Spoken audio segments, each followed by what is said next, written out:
سور نظمن بذا الكتاب جواهرا، فبها تطبع باطنا أو ظاهرا.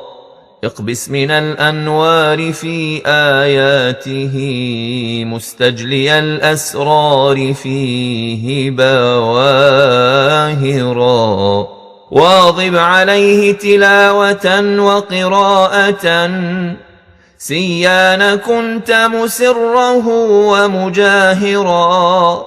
لا تحزنن إذ ما عثرت متعتعا، ما دمت بالأجرين تبقى طاهرا. وإذا أردت مع الملائك رتبة، أتقنه معنا كي تكون الماهر. هم أبوا إلا أن يتموا النشاط والحمد لله كان نشاط ناجح بنسبة كبيرة. ما شاء الله. معليش خلينا هذا الكلام إن شاء الله نزيده في حيثيات النقاش، يعني نثروه. كيف كانت التصفيات؟ كيف كانت إقبال الناس؟ كيف كانت يعني إقبال الجنسين؟ هل كان إقبال الجانب الإناث أكثر أو أكبر، أو الطرف أو الجانب الذكور أكبر؟ هل كاين حاجة تميزت في هذه الطبعة؟ هذه الطبعة كانت مميزة بشيء شيء مميز جدا، ألا وهو أن المتأهلين في النهائيات في الطبعات السابقة أصبحوا هم من يشرفون على المصليات داخل الإقامات. بالتالي تقريبا 90% من المشاركين هم تلاميذ لهؤلاء. جيد، ما شاء الله. حبيت نعرف شيء، إذا كان واحد شارك في الطبعة الأولى والثانية والثالثة وفاز، عنده حق يشارك في الطبعة الرابعة؟ لا، بالنسبة للخمسة الأوائل يعني في النظام الداخلي ما يجوزلوش يشارك؟ لا يجوز له المشاركة. ما شاء الله. خلينا معنا اتصال ثم نرجع إليك أخي محفوظ. السلام عليكم. وعليكم السلام ورحمة الله. أهلا وسهلا ومرحبا. الأخت الكريمة من أي منطقة؟ آمنة من الأغواط، من بيت أغواط. آمنة من الأغواط، أهلا بك وبأهل الأغواط. انتبهي فقط، استعيذي وانطلقي وحاولي تركزي معنا. بارك الله فيك، تفضلي. أعوذ بالله من الشيطان الرجيم. ألم تر إلى الذين أوتوا نصيبا من الكتاب يدعون إلى كتاب الله ليحكم بينهم. نعم. يدعون إلى كتاب الله ليحكم بينهم ثم يتولى فريق منهم وهم معرضون. جيد. ذلك بأنهم قالوا لن تمسنا. نعم، واصلي. نعم واصلي. نعم. ذلك بأنهم قالوا لن تمسنا النار إلا أياما معدودات وغرهم في دينهم ما كانوا يفترون. الأخت الكريمة ما تبعديش الهاتف على فمك. نعم، واصلي. نعم. واصلي، ارفعي صوتك من فضلك. فكيف إذا جمعناهم ليوم لا ريب فيه ووفيت كل نفس ما كسبت وهم لا يظلمون. أعيدي. نعم. أعيدي. وهم لا يظلمون. جيد. قل اللهم مالك الملك تؤتي الملك من تشاء وتنزع الملك ممن تشاء. نعم. وتعز من تشاء وتذل من تشاء بيدك الخير. نعم، بارك الله فيك. إنك على على كل شيء قدير. جيد. تولج الليل في النهار وتولج النهار في الليل وتخرج الحي من الميت نعم، وتخرج الحي وتخرج الحي من الميت وتخرج الميت من الحي. نعم. وترزق من وترزق استفيل ازاي؟ وترزق من تشاء بغير حساب. شكرا، بارك الله فيك الأخت آمنة. الأخت آمنة من فضلك سؤال فقط، هل درستي أحكام التجويد؟ نعم. هل درستي أحكام الترتيل؟ نعم أنا درست أحكام التجويد. ما شاء الله، يعني ركي تقريبا ما شاء الله أدائك طيب وحروفك صافية ما شاء الله. لكن أنا نزيد نقول لك ركي على السكة، فاجتهدي وواصلي لأن تنالي الخير يعني العميم. إن شاء الله. تحفظين القرآن الأخت الكريمة؟ أنا في بداية حفظ. نعم. كم تحفظين من كتاب الله؟ 8 أحزاب. ما شاء الله ما شاء الله، ربي يبارك لك وبارك الله فيك وأتم الله تركيزك وثباتك على هذا الطريق. واصلي ولن تجدي إلا الخير بإذن الله. ما شاء الله أدائك طيب ما شاء الله. بارك الله فيك الأخت آمنة من الأغواط. طبعا الأغواط زاخرة بالحفظة، زاخرة بأهل العلم وأهل الفضل. بارك الله فيكم على هذه المشاركة. نعود إلى الطالب محفوظ إدريد يعني كلف بهذا النشاط العظيم اللي نقول باللي ليس من السهل أن يقوم الإنسان بهذه النشاطات، لكن صدق الشاعر حينما قال: وإذا كانت النفوس كبارا تعبت في مرادها الأجسام. يعني كيف كان تضحياتك وتعبك وسهرك لدرجة أنك أخبرت أنك لما تم النشاط بكيت يعني بدون إحراج. يعني البكاء دليل على وحد الحرص على نجاح هذا النشاط، صحيح؟ الحمد لله، هو توفيق من الله سبحانه وتعالى. وكما قلت شيخنا ليس بالأمر الهين مثل هذه النشاطات. يعني التجهيزات انطلقت من تقريبا من أول شهر فيفري على مدار 2.5 ونحن مع المسابقة، بداية التحضيرات إلى فترة التسجيلات، ثم فترة التصفيات الأولية، ثم النصف النهائي، ثم النهائي. كنت أتابع الأمر مع الشيخ معمر، يعني أنا صفينا رانا درنا. ما شاء الله الشيخ معمر والشيخ الأخضر البايلي كانوا ملازمين لنا في الله الطبعة الثلاثة. الله يجازيهم طبعا تعب إن شاء الله تعب أكيد. الحمد لله. هذا حرص سبحان الله.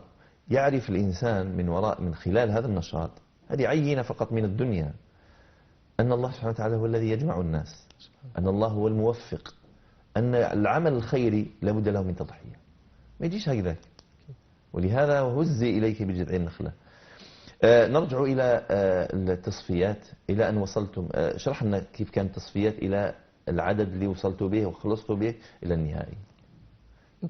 كم عدد المشاركين؟ كان عدد المشاركين 240 مشارك. 240 مشارك. وش انت في تقييمك هذا العدد؟ ما شاء الله. مقارنة بالطبعات اللي كانت الطبعة الأولى كان 130 و 150 على ما أعتقد. زين. الطبعة الثانية كان 200 مشارك. الطبعة الثالثة كان 250. الطبعة هذه 240. خلينا نتكلم على هذا ال 250 240. عدد ما شاء الله تقريبا العدد في تزايد كل طبعة صح. 250 طبعة ثالثة، علاش نقص هذا الطبعة؟ الله أعلم. لكن المفروض أننا يكون عندنا دراسة واستقراء وإحصاء لهذا. وأكيد بعد كل نشاط بالنسبة للاتحاد العام للطلاب الحر يوجد لقاء تقييمي إن شاء الله راح يكون مبرمج يوم الغد يوم الثلاثاء. جيد. راح نحاول إن شاء الله دراسة كل السلبيات والإيجابيات للمسابقة والتعلم منها إن شاء الله. مليح، شيء طيب. نواصلوا. كيف كانت بعد التصفيات إلى خلصتوا العدد؟ كان التصفيات ب 240 مشارك. جيد. توزعت على 13 إقامة جامعية ويوم خاص بالخارجين والخارجيات. تم انتقاء منهم 40 مشارك ومشاركة، مهم. تنافسوا في النصف النهائي، تأهل منهم الخمسة المشاركين في النهائي. جيد. كانت نتائجهم كما قلت سابقا جد متقاربة، حيث يعني كان تنافس حاد. كان تنافس حاد. بالنسبة كانت متنافسة في المرتبة الأولى، أربع متنافسين تلوها في نفس النتيجة، نفس التقييم لديهم. جيد ما شاء الله. كنت حضرت أنا الطبعات يعني ثلاث، وكانت عند طموح عند المنظمة أنهم يوسعوا المسابقة. هي ما زالت تحت الدراسة لجعل المسابقة يعني كاين تحديات أكبر أكيد. أكيد كمسابقة جهوية، وإن شاء الله راح تكون وطنية تحت رعاية المكتب الوطني إن شاء الله. صح. نروح إلى النهائي. كيف كانت يعني التصفيات؟ كيف كانت الحفل يعني تقييم يعني مبدئي؟ الحمد لله الحفل كان كما قلت كان ناجح إلى حد كبير. هكذا. حضر معنا الحضور كان شديد يعني. الحضور كان ما شاء الله. نعم. حضر معنا الأمين العام الاتحاد العام التونسي للطلبة الأستاذ هيثم تميمي، كذلك الأمين العام الاتحاد العام الطلابي الحر الدكتور سمير عنصر، والعديد من الشخصيات الوطنية، بحضور مشايخنا الكرام الذين كانوا في لجنة التحكيم. ما شاء الله. وكيف كان مشاركة وتفاعل الناس مع هذه التظاهرة؟ أكيد هي أصبحت عادة داخل جامعة يعني. محمد خيبر ببسكرة. جميع الطلبة يعرفون مسابقة فارس القرآن الكريم وينتظرونها كل عام. هي أكيد راح تكون في أبريل، ودائما تواجدهم يكون بقوة في النهاية. ما شاء الله. أعانكم الله على ما أنتم عليه. أنا نظن وأعتقد أن هذه التظاهرات هذه تبعث الأمل وتبعث النفس الجديد والخير في الطلبة. وأكيد أن نظن باللي جامعة بسكرة جامعة محمد خيدر بتخصصاتها وتنوع التخصصات فيها، لما يجي نشاط كما هكذا يعني راح يكون نفس جديد بالكلية. إن شاء الله بالتوفيق إن شاء الله. طبعا الحاجة اللي كنت أشرتم إليها أن الفائزين في طبعات ثلاثة مش راح يدخلوا في يعني لا يقبلون أصلا ولا لا. النظام الداخلي المسابقة لا يسمح بمشاركة المتأهلين الخمسة للنهائي. جيد. حتى تكون عندكم مجال تكون مجال للمتنافسين الآخرين للتنافس ما شاء الله ما شاء الله. حاجة أخرى اللي هي مهمة في التنظيم، كيف تقيم التنظيم في حد ذاته في هذه الطبعة بالطبعات اللي كانوا فايتين؟ التنظيم بالنسبة للطبعة الأولى هو كان يعني عدد تجريبي يعني كان نقولوا بث تجريبي بالنسبة لمسابقة فارس القرآن الكريم. حدث تجريبي بالنسبة طبعة تجريبية يعني. طبعة تجريبية نعم. كانت البداية والأمور غير مضبوطة. كما قلت لك أكيد لقاء تقييمي بعد كل نشاط ودراسة السلبيات والإيجابيات والتعلم منها. وطبعات الطبعة الثانية والثالثة والرابعة كانت ما شاء الله الحمد لله. يعني بالمقارنة تشوف الطبعة الرابعة يعني كم النقطة يعني كمكلف بالنشاط، ولا في تقييم آخر عند الناس على التخصص؟ أظن أن التقييم يكون من الجمهور وليس مكلف بالنشاط. الحمد لله الحمد لله. والله يعني سنيت عرف طيب. المنظمة الطلابية الاتحاد العام الطلابي الحر جامعة بسكرة سنة حسنة وعرف طيب. أسأل الله سبحانه وتعالى باش يوفقهم ويثبتهم على ما هم عليه وأكثر إن شاء الله. معنا طبعا العدد تاع المتسابقين والعدد تاع الناجحين والتنافس اللي كان حاد حتى يعني صنع ضغط حتى على لجنة التحكيم. هذا المشاركين يعني كان تنوع تاع إناث وذكور اللي وصلوا للتصفيات النهائية. بالنسبة للتصفيات النهائية الخمس متسابقين كان 3 إناث وذكرين. كان 3 إناث. والطبعة اللي فاتت الطبعة الماضية كان ذكر واحد و4 إناث. إن شاء الله. يعني وجود مشاركة الإناث كان متميز كذلك. نعم. الحمد لله الحمد لله. خلينا نشوفوا الفيتيار هذا مع بعض. هذا الفيتيار رح يعرض لنا العمل اللي قامت به المنظمة، ونشوفوا بعض الحيثيات اللي بالك ما تناولناهاش مع بعض. وطبعا نشير إلى أننا بعد الفيتيار حنستضيفوا الفائز والحائز على الجائزة الأولى في هذه الطبعة لمنظمة الاتحاد العام الطلابي الحر جامعة مسكرة. معنا هذا الفيتيار ثم نعود بعده.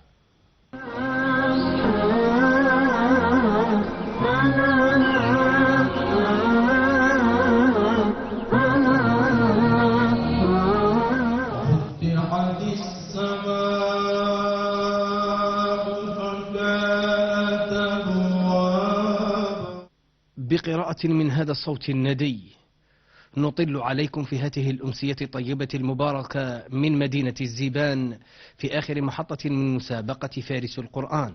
هذه المسابقة التي أطلقتها منظمة الاتحاد العام الطلابي الحر بجامعة محمد خيضر بولاية بسكرة. إنه لتعلوني فرحة عامرة وأنا أقف أمامكم في هذا النهائي، نهائي فارس القرآن الكريم في طبعته الرابعة تحت شعار ورتل القرآن ترتيلا، وبحضور كوكبة من المشايخ نرتشف من محياهم معاني الحياء والرفعة والعزة. مشايخة ومقرئين أشرفوا على هذه المسابقة من بدايتها وإلى آخر محطة فيها. من فضل الله تبارك وتعالى علينا وعلى الأمة الإسلامية جميعا وعلى هذه الرحاب الطاهرة في الجامعة المباركة أن نشهد مثل هذه المبادرات ومثل هذه المنافسات الطيبة التي تتنافس أو يتنافس شبابها على كتاب الله تبارك وتعالى حفظا وتلاوة وأداء. الاتحاد الطلابي الحر الذي دائما يفاجئنا بهذه المسابقات، والله إنها لا يعني حصص وكذلك مسابقات تجعل للشباب آفاقا واسعة مع كتاب الله. نهائيات فارس القرآن في طبعتها الرابعة شهدت حضورا قويا وجمهورا غفيرا من الطلبة والطالبات كما ضيوف الشرف والإطارات.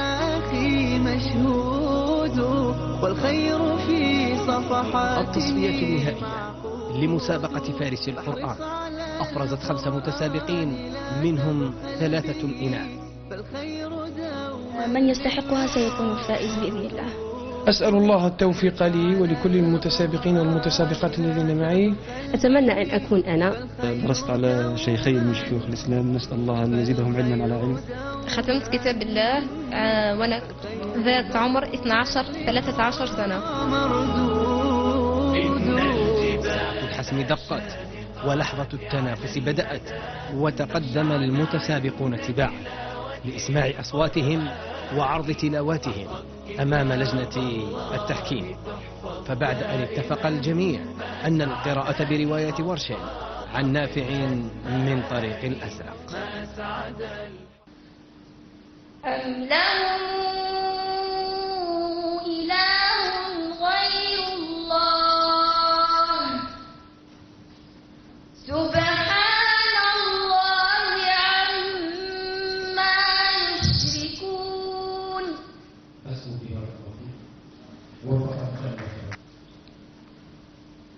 أفحسب الذين كفروا أن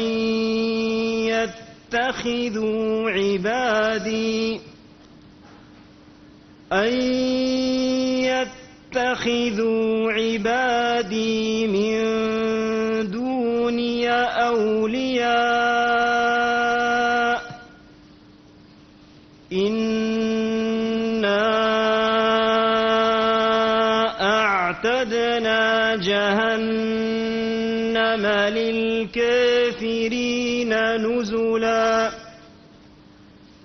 وما كان ربك مهلك القرى حتى يبعث في أمها رسولا يتلو عليهم آياتنا وما كنا مهلك القرى إلا وأهلها ظالمون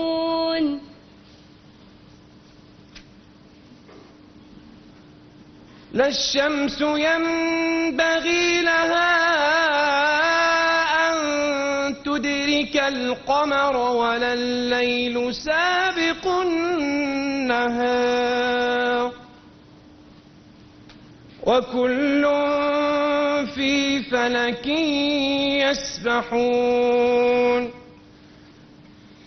إن المبذرين كانوا إخوان الشياطين وكان الشيطان لربه كفورا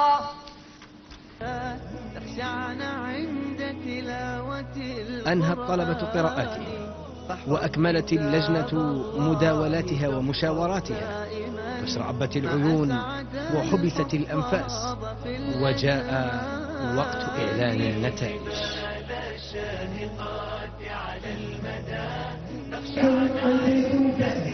هل هو من الذكور أم من رجاء هل هو من الذكور أم من الإناث؟ عادت المرتبة الأولى لرائد الوفاء.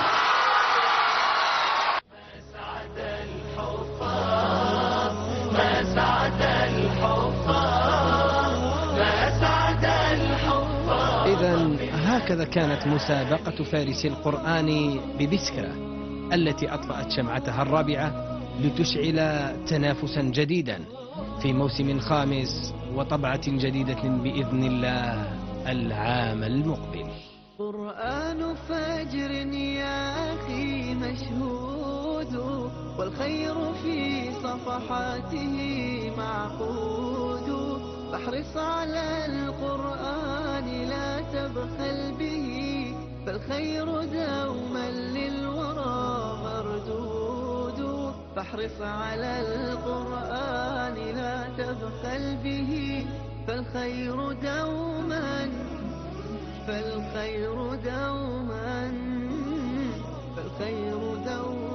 للورى مردود. إن الجبال الشاهقات على المدى تخشعن عند تلاوة القرآن، فاحفظ كتاب الله تحفظ دائما، ما أسعد الحفاظ في الأزمان، ما أسعد الحفاظ، ما أسعد الحفاظ، ما أسعد الحفاظ في الأزمان.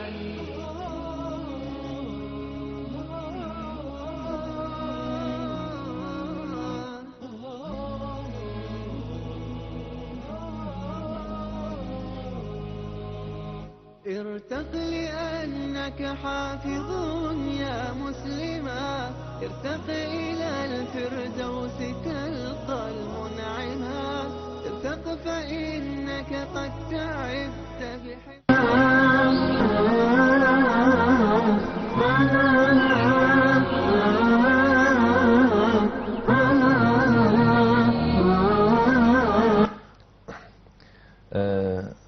أهلا وسهلا بك الطالب رائد الوراد.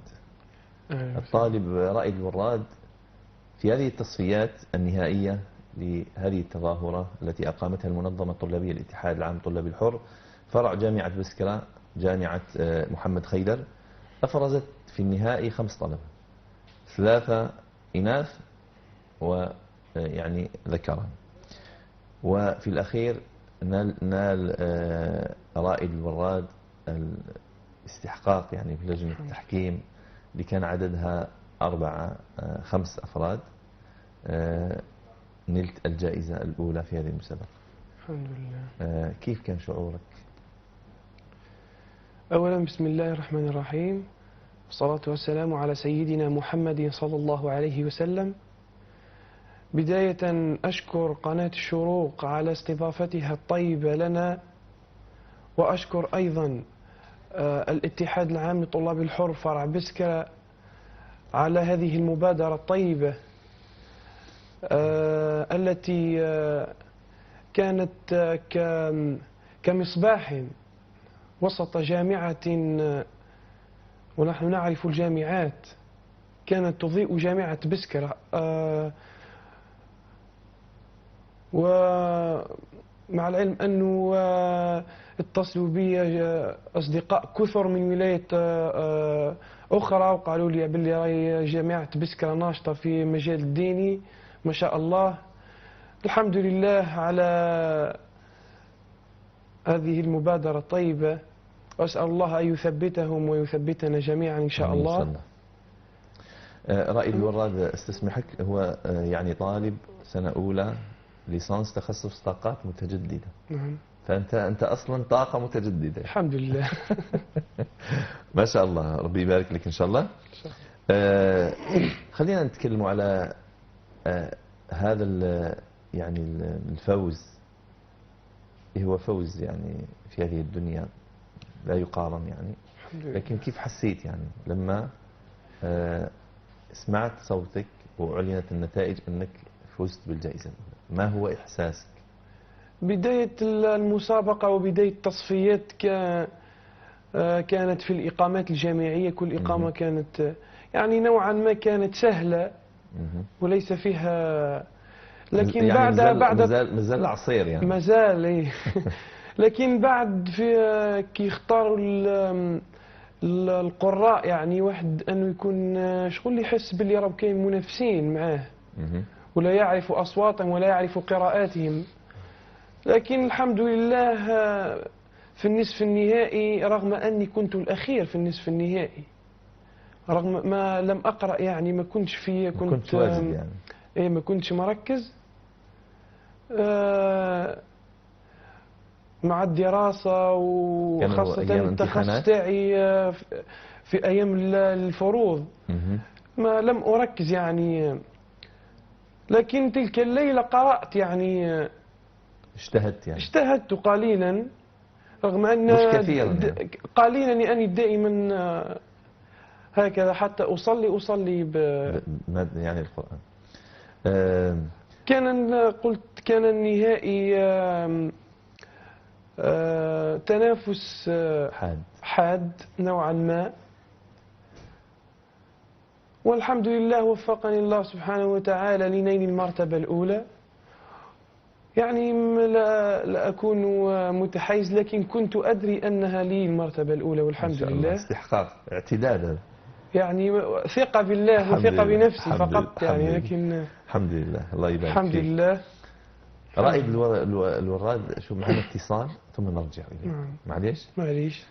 ألو، السلام عليكم.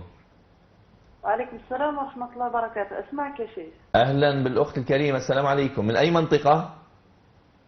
الأم البواقي إن شاء الله. ما شاء الله، أم البواقي. تفضلي تشاركين بتلاوة. تفضلي استعيذي وانطلقي وانتبهي، الله يبارك فيك، لبعض التوجيهات. نعم، لا أسمعك جيدا. قلت استعيذي وانطلقي. إن شاء الله يا رب. أبدأ. تفضلي. إن شاء الله. أعوذ بالله من الشيطان الرجيم. نعم. بسم الله الرحمن الرحيم. جيد. إنا نحن نزلنا عليك القرآن تنزيلا. نعم. فاصبر لحكم ربك واصلي. فاصبر. نعم. فاصبر، واصلي. فاصبر لحكم ربك ولا تطع منهم آثما أو كفورا. جيد. واذكر اسم ربك بكرة وأصيلا. جيد. نعم. جيد ما شاء الله، واصلي. ومن الليل فاسجد له وسبحه ليلا طويلا. أعيدي من فضلك، أعيدي. ومن الليل فاسجد له. طيب. ومن الليل فاسجد له وسبحه ليلا طويلا. انتبهي فقط، انتبهي. ومن الليل فاسجد له وسبحه، وسبحه، انتبهي. نعم. طيب. ومن الليل، نعم، واصلي. ومن الليل فاسجد له وسبحه ليلا طويلا. نعم. ننتبه فقط انتبه الأخت كريمة إلى أن الحاء والهاء حروف حلقية، فيتقاربان. أخي هاك علما حازه، يتقاربان في المخرج، فانتبهي. نقول ومن الليل فاسجد له وسبحه ليلا طويلا. أعيدي من فضلك. طيب. ومن الليل فاسجد له وسبحه ليلا طويلا. نعم. واصلي. إن هؤلاء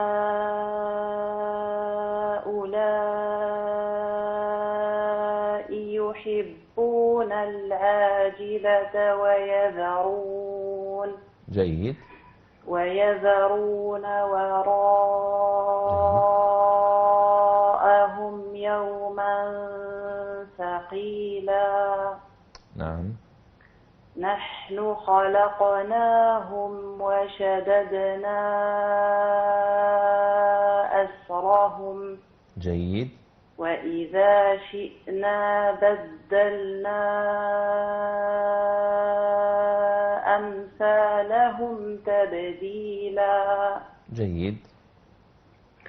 إن هذه تذكرة. جيد. فمن شاء اتخذ إلى ربه سبيلا. جيد. وما تشاءون إلا أن يشاء الله.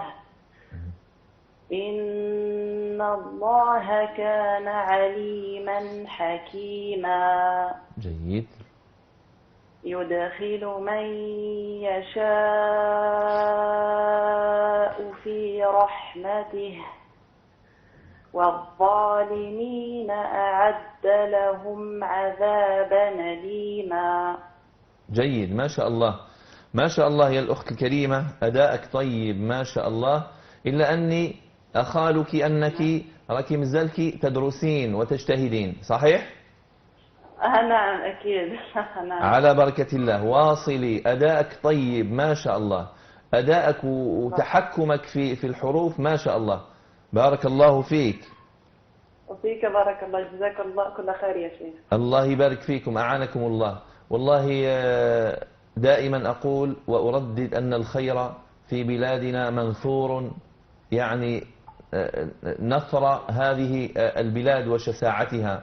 فبارك الله فيكم أمهاتنا وإخواننا من ولاياتنا، ولاية يعني بلدنا الجزائر الحبيب، بارك الله فيكم. شكرا. نعود معكم إلى الفائز والحائز الأول على الجائزة الأولى في الطبعة الرابعة في مسابقة فارس القرآن، رائد الوراد. رائد الوراد، كنت صريحا معنا وقلت لي يعني أنا اجتهدت قليلا، لكن قلت أنا اجتهدت قليلا في الآن الواحد قلت أنني كنت أنا على بالي بلي سوف أنال الجائزة الأولى باستحقاق. يعني ما مرد هذا الشيء في نفسك يعني هو بصراحة علاش قلت هذا الكلام، أنه الأحكام ممكن يتميزوا فيها، تقدر تسيطر عليها كل كي تقراها مليح، شغل تسيطر عليها وتكون قادر تكون أحسن من اللي قراها قد تكونوا قد بعضكم نفس المستوى، لكن الصوت موهبة من عند ربي سبحانه. سبحان الله. أنا ما سمعتش صوتك، مازال ما سمعتش صوتك. الحمد لله رزقني الله بصوت يعني ولو أنه ليس قويا بما فيه الكفاية، لكن خلاص خلينا نحكم عليك من خلال هذه التجربة اللي تسمعنا فيها آيتين أو 3. استعد وانطلق إن شاء الله.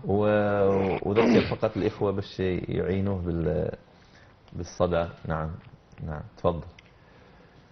أعوذ بالله من الشيطان الرجيم.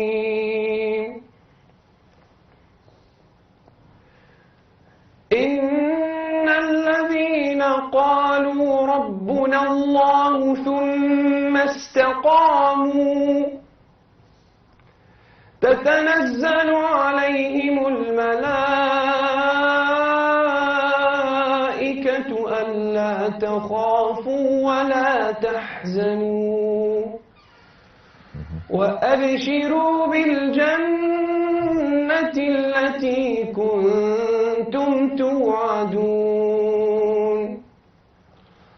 نحن أولياؤكم في الحياة الدنيا وفي الآخرة ولكم فيها ما تشتهي أنفسكم ولكم فيها ما تدعون نزلا من غفور رحيم. إن شاء الله. بارك الله فيك. بارك. هذا يعني تقرأ بدون تكلف والوالد، يعني هذا صوتك ما شاء الله. تحفظ من القرآن شيء؟ يعني أحفظ 38 حزبا ما شاء الله. لازمك أنك تختم القرآن بإذن الله السميع العليم باش تكون تأمن الناس إن شاء الله. هذه حاجة. الحاجة الأخرى للطرف الثاني، أدائك يعني الحروف ومخارج الحروف وإعطائك الحروف حقها ومستحقها راهو بين في التلاوة تاعك. أين درست يعني؟ قلت لك درست عند شيخ عيادة زكريا. هذا وين في أي منطقة؟ إمام عندنا في مدينة بئر العاتر. أيوة ولاية تبسة. نعم. درسنا عنده منذ الصغر بحكم أنه درس عند مشايخ كبار وقراء من طراز عالمي اللي هو الشيخ كمال جدة في مدرسة البيان لتحفيظ القرآن بواد سوف. يعني راقبنا منذ الصغر وركز على الأحكام والحفظ، والحمد لله بحكم المراقبة العائلية وبحكم مراقبته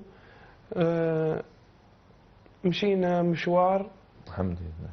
وفي الآونات الأخيرة طلعنا الجامعة وكثرة الدراسة توقفنا يعني مدة. تعيقت شوية كثرة الدراسة؟ بحكم الدراسة اجت إعاقة يعني لكن الإرادة لا يقف دونها إن شاء الله شيء.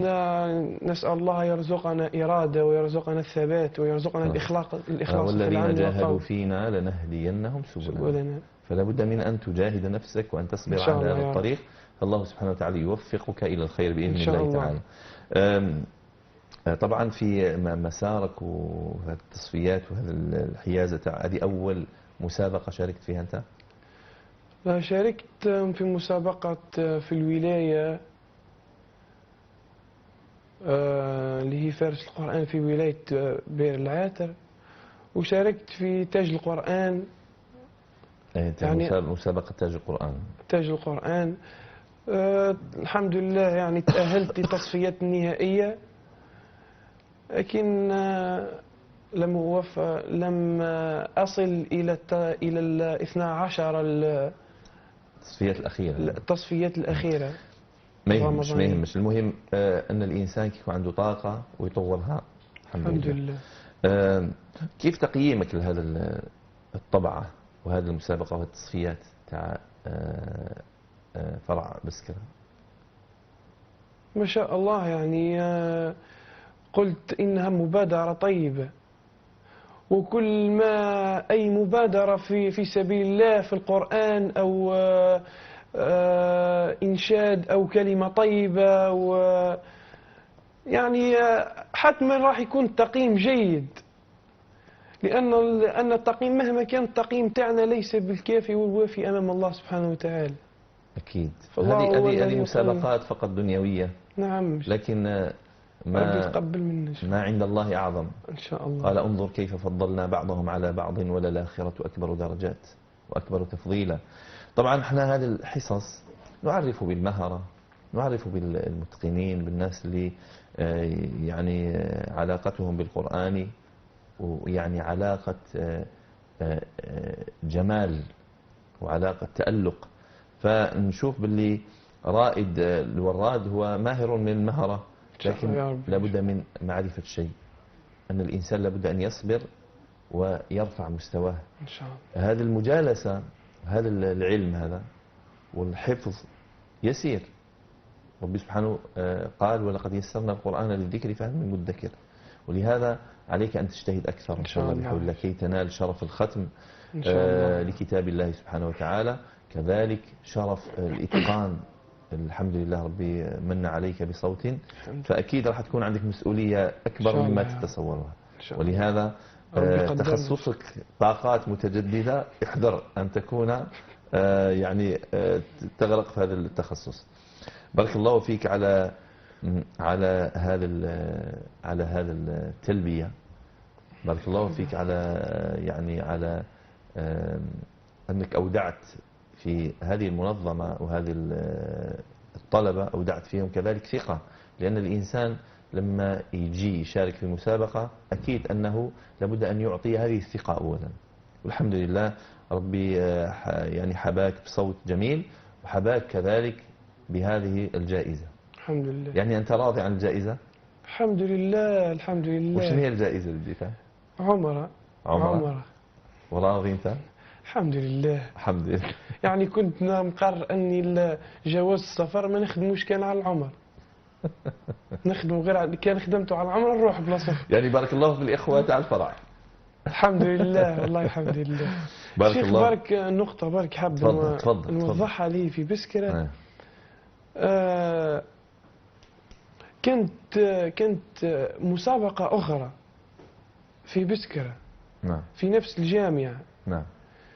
يعني عجبتني هذه المبادرة، يعني كانت مسابقة تاع يونيفرسيتي. جيد. يونيفرسيتي جوت تالنت. جيد. عنوانها. هذه مسابقة أقامتها الجامعة؟ أقامتها فرع آخر من أحد الاتحادات، اتحاد آخر من جيد. جيد. كانت عجبتني يعني شغل احسست باللي راي كاين منافسه ما شاء الله، رغم اني يعني مش ما يقدروش ينافسوا كلام الله ولا سبحان الله. لا لكن مشروع. عجبتني المنافسه هذه مشروعه يعني. وفي ذلك فليتنافس قال وفي ذلك في كتاب الله في كل مشروع خير في كل مبادره خيره وفي ذلك فليتنافس. يعني عجبتني يعني حبيت نوضحها. بارك الله فيكم. ما شاء الله يعني شكرا. ربي يوفقهم. بارك الله فيك الطالب المتميز رائد الوراد على تلبية دعوتنا. كذلك لا يفوتنا أبدا أن نشكر هذه المنظمة التي سنت سنة حسنة. وفي الأخير طبعا مضى الوقت، نسأل الله سبحانه وتعالى أن يعيننا على ثبات هذه الحصص، على ثبات هذا الخير، على ثبات أهله. وفي الأخير أرقامنا كل عناويننا في خدمتكم أسفل الشاشة. لا تنسونا من دعائكم، لا تنسونا من نصائحكم. وفي الأخير إلى حلقة جديدة من برنامج الماهر، والسلام عليكم ورحمة الله وبركاته. لا تحزنن إذ ما عثرت متعتعا، ما دمت بالأجرين تبقى طاهرا. وإذا أردت مع الملائك رتبة أتقنه